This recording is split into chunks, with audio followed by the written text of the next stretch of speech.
आपण पाहत आहात बंधुता न्यूज।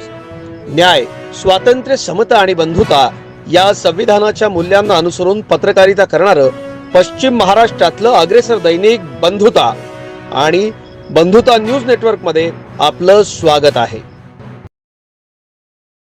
सांगली जिल्ह्यातील पद्माळे या गावातील बबनराव चौगुले यांच्या शेततळ्यात 4.5 फुटाची मगर असल्याची माहिती वन विभागाला मिळाली असता वन कर्मचारी आणि प्राणीमित्र यांनी तातडीने धाव घेऊन 7 तासांचे रेस्क्यू ऑपरेशन करत ही मगर पकडली आणि नंतर तिला नैसर्गिक अधिवासात सोडून देण्यात आले आहे। पद्माळे येथील शेतकरी बबनराव चौगुले यांच्या शेततळ्यात 2019च्या महापुरानंतर मगरीचे पिल्लू दिसून आले होते। शेततळ्यात कायमस्वरूपी पाणी असल्याने या पिलाने येथेच मुक्काम ठोकला।